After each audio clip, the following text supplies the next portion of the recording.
You realize deep way under the surface, and like a fire needs coal in the furnace. This is your goal that makes it all worth it. This is your why that gives you your purpose. Let's go. Thoughts can keep you down, pushing deep until you drown, or they can keep you up strong, focused on the now.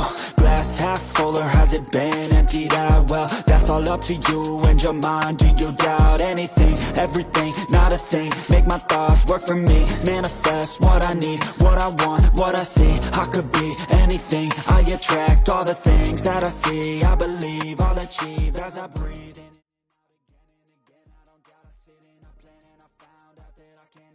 Warisan Valentino Rossi yang sulit dilewati, minimal 4 tahun lagi Marc Marquez pecahkan rekor podium MotoGP meski kini No. 2. Podium kedua pada balapan seri ke-6 MotoGP Prancis 2025 mengangkat posisi Marc Marquez dalam buku sejarah balap Grand Prix motor. Namun, untuk menjadi yang terbaik dia masih butuh waktu. Satu catatan yang dimaksud adalah Marc Marquez kini menjadi pembalap kedua dengan koleksi podium alias posisi finish 3 besar terbanyak di kelas utama MotoGP 500cc. Marquez menapaki tangga rostrum untuk ke-115 kali setelah menjadi runner-up balapan yang berlangsung di sirkuit Bugatti, Le Mans, Prancis. Pembalap berjuluk alien tersebut melangkahi rival, ex-rekan setim, sekaligus rekan senegaranya yaitu Jorge Lorenzo, yang sudah pensiun sejak 2019. Kini, hanya tersisa Valentino Rossi sebagai sosok legenda yang lebih banyak melakukannya daripada Marquez. The Doctor sendiri memuncaki catatan kemenangan terbanyak dan podium terbanyak di kejuaraan yang sudah berumur 75 tahun ini. Konsistensi menjadi kuncinya. Bagaimana tidak? Dalam 22 musim berlomba di kelas para raja, Rossi selalu mencetak minimal satu hasil podium dari Masih Rookie hingga terlalu veteran pada musim ke-21 dengan umur 41 tahun. Catatan 100% podium dalam semusim juga pernah dibukukan Sang Suhu di VR46 Riders Academy itu pada MotoGP musim 2003 yang memuat 16 seri balap. Podium beruntun yang panjang juga berkali-kali dibukukan Rossi dengan 13 kali pada 2001 hingga 2002, 23 kali pada 2002 hingga 2004, terlama di MotoGP, 14 kali pada 2004 hingga 2005, dan 16 kali pada 2014 hingga 2015. Pada musim terakhirnya sebelum pensiun, Rossi bahkan hampir membuat angkanya genap menjadi 200 setelah sempat menempati posisi ketiga dalam balapan EP Austria yang berlangsung dengan flag to flag. Walakin, sampai akhirnya pensiun pada 2021, Rossi memiliki rapor 199 kali finish 3 besar. Mungkinkah Marquez menyalipnya? Bisa saja. Apalagi jumlah balapan dalam semusim sekarang, 22 seri, lebih banyak daripada saat Rossi masih berlomba, 16-19 seri. Namun, dengan gap 84 podium dengan Rossi dan asumsi 22 seri per musim, untuk bisa melakukannya secepat mungkin Marquez perlu minimal 4 musim lagi. Tepatnya, rekor podium Rossi baru akan dilewati Marquez jika selalu finish 3 besar dari seri ke-7 GP Inggris musim 2025 hingga seri ketiga dari MotoGP musim 2029. Waktu yang dibutuhkan Marquez akan lebih lama lagi jika mempertimbangkan kemungkinan seperti kesalahan teknis, blunder rival dan diri sendiri, gagal finish, hingga hadirnya musuh baru yang lebih kuat. Musim ini, Marquez sudah gagal finish 2 kali dalam 6 balapan GP yang sudah berjalan. Dengan rasio yang sebenarnya sudah sangat baik itu, 2 podium dalam 3 balapan, si semut dari Cervera baru mencapai podium ke-200 pada awal musim 2030. Jika patokannya usia, Marquez sekarang berumur 32 tahun sedangkan Rossi masih bisa mencatat 2 digit hasil podium hingga 2016 saat berumur 37 tahun. Marquez bisa lebih banyak menggunakan waktu yang dimiliki lebih tekun dalam menjaga kebugaran daripada Rossi yang baru serius melatih fisiknya di separuh akhir karirnya karena kebutuhan kompetisi. Marquez lebih dekat untuk memecahkan dengan rekor lainnya yang dimiliki Rossi. Paling dekat adalah gelar juara dan kemenangan. Marquez hanya terpaut 1 dalam urusan gelar juara di kelas para raja dari Rossi sedangkan untuk kemenangan selisihnya adalah 24.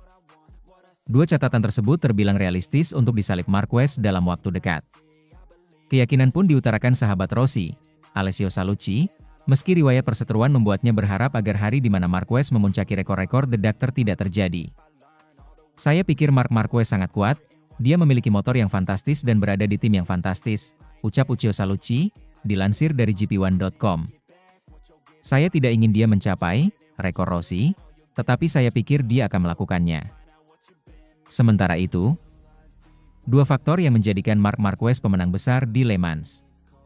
Johann Zarco memenangi MotoGP Prancis, Tapi Marc Marquez keluar dari Le Mans sebagai pemenang besar dalam hal pertarungan gelar. Jarang kita melihat balapan seperti MotoGP Prancis 2025, di mana semua orang terus menebak sejak pit lane dibuka siapa yang akan melintasi garis finish terlebih dahulu. Start yang dibatalkan karena hujan membuat seluruh pembalap yang memakai ban basah masuk ke pit lane di akhir lap pemanasan menyebabkan restart ketika kondisi tampaknya terlalu kering untuk ban basah. 13 pembalap menerima penalti putaran panjang ganda untuk berganti ke ban kering di akhir lap pengamatan kedua. Kekacauan meletus di awal balapan saat calon juara Francesco Bagnaia terjatuh dalam tabrakan yang dipicu oleh Enea Bastianini. Kemudian hujan kembali turun, pole sitter Fabio Quartararo mengalami kecelakaan. Mereka yang menggunakan ban slick akhirnya kembali ke pit lane untuk mengganti ban basah yang telah mereka buang saat memulai kembali balapan. Di tengah semua itu, Johann Zarco meraih kemenangan kedua dalam karirnya dan yang pertama bagi Honda. Itu adalah sesuatu yang belum pernah dilakukan pembalap Prancis di kandang sendiri sejak 1954. Masalah bagi para penantang gelar menguntungkan Marc Marquez, karena ia dengan hati-hati memanfaatkan kondisi tersebut finish kedua yang menempatkannya kembali dalam kendali klasemen dunia dengan keunggulan 22 poin. Kedua pembalap sama-sama mendapatkan keberuntungan dengan cara yang berbeda sehingga membantu hasil yang mereka peroleh. Tidak dapat dipungkiri bahwa Zarco meraih kemenangan di kandangnya sendiri, saat ibunya pertama kali datang ke Grand Prix, datang dari keputusan strategis yang brilian dari tim LCR-nya.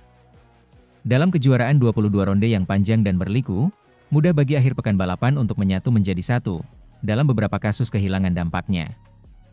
Namun, GP Prancis tahun ini akan selamanya terisolasi dalam momen olahraga kecilnya sendiri. Hari ketika hujan turun, dan di tengah semua kekacauan, di hadapan kerumunan yang memecahkan rekor. Le Marseillaise bergema di sekitar Le Mans untuk pertama kalinya di kelas utama. Sebelum hujan turun pada hari Minggu, sisa akhir pekan GP Prancis berjalan dalam kondisi normal. Dan sejak awal, Marc Marquez tampil luar biasa. Ia mencatat waktu terbaiknya di FP1 dengan ban belakang medium yang sudah dipakai 20 putaran, lalu memecahkan rekor putaran di latihan saat ia menguji sasis Ducati yang sudah diperbarui. Kecepatan balap yang tinggi membuat semua pembalap memusatkan perhatian mereka pada pertarungan untuk posisi kedua pada hari Minggu, jika lintasan tetap kering. Marquez menepis banyak hal ini, dalam beberapa hal tampak gugup. Ia berulang kali menunjukkan fakta bahwa ia difavoritkan untuk menang di kota dan Jerez ketika ia terjatuh saat berada di posisi yang kuat. Yang terakhir tampaknya lebih memengaruhinya.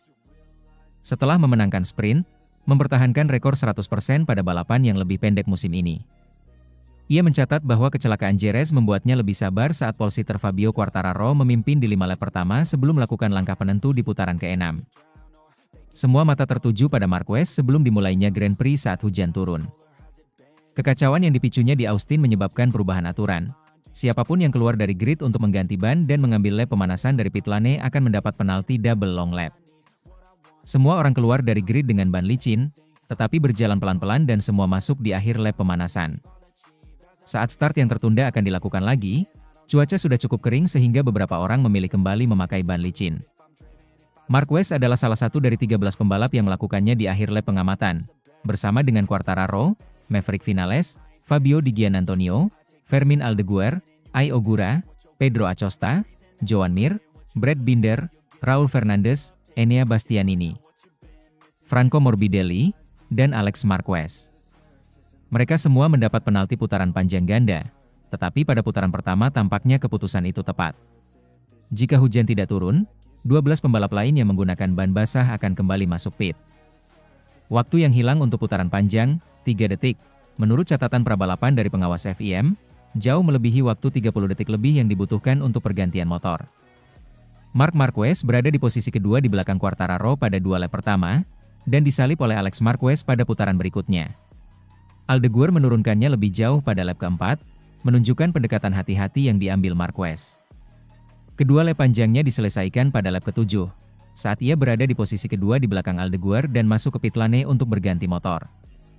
Marquez lebih cepat 2/10 detik dari Zarco, yang memulai dengan ban basah dan memimpin pada putaran ke-8, tetapi tidak dapat berbuat banyak untuk secara substansial memangkas jarak dari pembalap LCR Honda itu. Fakta bahwa saya melakukan kesalahan di Jerez menghindari kesalahan hari ini, karena jika saya datang dari kemenangan di Jerez, saya 80% yakin saya akan terjatuh hari ini karena saya tahu diri saya sendiri, akunya setelah itu. Dalam beberapa hal, ada sedikit kemiripan dengan Titi Belanda 2016 di Assen. Balapan yang basah saat itu membuat semua pesaing Marquez menghadapi sore yang sulit dan ia memilih untuk tidak banyak bertarung ketika Jack Miller yang mengendarai Mercedes Honda melaju kencang di belakangnya. Pada hari Minggu di Le Mans, Pecco Bagnaia terjatuh dalam sebuah tabrakan yang menyebabkan akhir pekan pertamanya tanpa poin musim ini dan terpaut 51 poin di klasemen.